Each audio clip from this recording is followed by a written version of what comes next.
Hey everybody, this is Sherry, and we're going to make a card today using the Fluffy Flamingo set from Clearly Besotted, and this will be the third card in the series. I just put down some post-it tape and then a sheet of full sheet post-it so that I could stamp my mask on.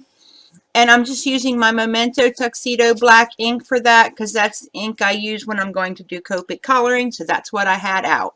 So I'm just going to get it off my desk here, off the glass, and I'm going to, which I'm having a heck of a time, use my Recollection scissors and cut it all out. I cut out the flamingo first, then I show you me cutting out or getting the cattails done and cut out the watermark off screen.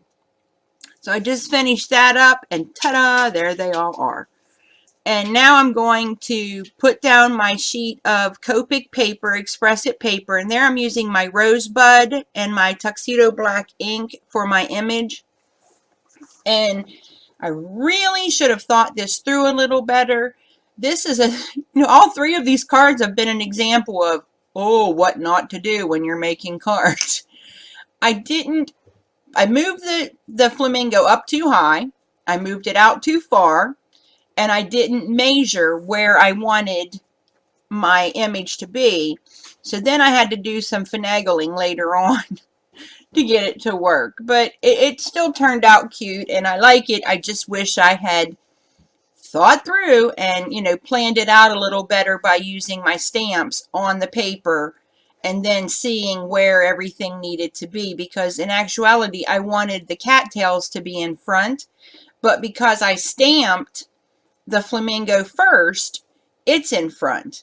And I just use a 2.5 inch circle punch here to punch out a circle so that I have a mask for the rest of my card. And again, seeing as how I moved it out too far, I should have used a 3-inch circle and didn't. Again, learn from my mistakes because heaven knows I make enough of them. And just putting down some extra post-it, which I'm really not sure why I put any post-it on that side because it ain't touching anything. I'm guessing just to help me hang on to it. That's my story and I'm sticking with it. So I'm starting with Dusty Concord from the Tim Holtz Distress Inks. And I'm just putting that as my bottom layer. And they went on really quickly and really smooth on this Copic Express It paper. Almost as well as they do that Strathmore Bristol smooth paper. It went on really easy. So just go over and I get my bottom layer of my purple.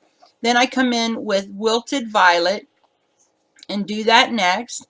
And I just blend it up as I go up. And the next one will be Broken China and then Shaded Lilac as I go toward the top.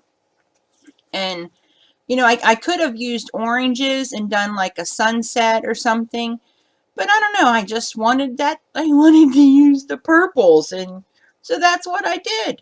I figure it's my card, and if I want my sunsets to be purple, then by golly, they can be. So, just finishing it up here. Now, I had to just always go from the bottom to the top when I was putting the other colors on because the mask, I didn't want to risk lifting them up. But with this last color, I can do my circular motions and blend a little better. That way, because I wasn't worried there was nothing up there that I could, rip off. And I'm just going to shift my mask around and do the water now. And I'm going to do the Tim Holtz Salty Ocean for this. And kind of spinning everything around there where I can get a, get a good grip and finish putting the mask on to protect the rest of the paper. And I go ahead and I put this down. And because I had blocked off the top of those with the tape, I was able to go in the opposite direction and not have to worry about peeling them up. But had I not put the post-it tape down, I would have had to have been real careful not to peel the cattails up. And now I'm going to try to go back and fix where I feel like I messed up and didn't go out far enough on the purple. And I'm telling you guys, this whole series has just been a series of what not to do on cards. And so I got some purple ink on the outside, and I just take this little fingernail sanding block thing, and look, it all went away, and you can't even tell. It, I think because it doesn't just scratch it off, it completely sands it down. So by doing that, it, you know, it didn't leave any spot where you could tell there was, you know, any color at all, because it made the paper all level again. And I went ahead and left the bob cattail, dadgummit, behind the flamingo, and I could go back in with my browns because they are darker and they would cover up the flamingo and, you know, draw it in with my pen. But I decided to just leave it. It's just a card, and I don't think, you know, that anybody I send it to is going to say, well, she blew that one, didn't she? You know, so, you know, I'm trying really hard not to stress over things that I mess up. I'm trying to just kind of go with it and try to fix it if I make a mistake, and know that, you know, the people that I send these to, they know I love them. They know I care about them, and that's the part that matters the most to me. So I left my cattail in the back, and I didn't worry about it. And I'm just using my Copics here to color in my flamingo in the same colors I've used for the last three, which is R20, R12, and R32, to color him all in and get him all pretty. I love these little guys. They are so cute. And some of them, the way they just kind of cock their head to the side, it's just like, huh? I just think I love it. It's just like there's so much expression in their little faces. So I'm just going over this with my R20 and finishing up my bottom layer, or my last coat. Now I'm going over with my C3, 5, and 7 for my little feet. And again, I didn't need to put that mask on for the water.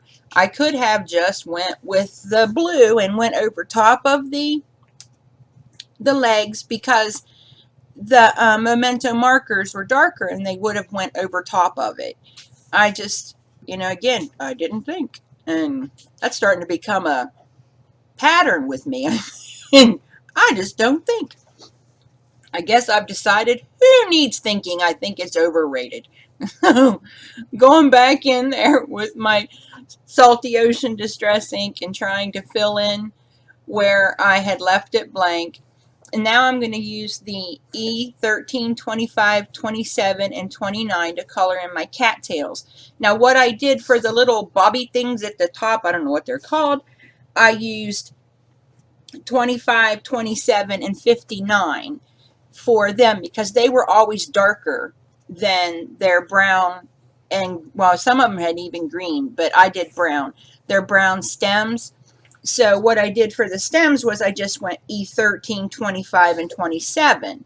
So it was just a little bit lighter, but I thought it really worked with, you know, making sure that you could tell that those cattails on the top were darker. And so here I go. I take my blue marker, my B04, and I try to go in and cover up where I didn't have my mask exactly perfect, and then decide that I didn't match it up well enough. I should have went with my B02 and it would have been much better. So I just go ahead and I color in over top of everything with my B04 marker. Now I'm going to do the same thing on the purple. I end up using V25. I tried V22, but it was just too light. When it dried back, you could definitely tell it was not the same. So I just switched it up to the 25 and go all the way around anything that I missed and fill it all in. Use my Copic, or my colorless blender there, to go off where I went a little tiny bit over onto the flamingo. Fix him up, and he's back to being completely adorable. Now I'm going to use my EK Tools writing pen and go over the eyes and the beak. Now I feel like I have a lot more control with this pen than I do with my Glaze pen. So I go ahead and I go over everything with this pen, the writing pen. And then I'm going to come in here in a second and use the Glaze pen over top of it.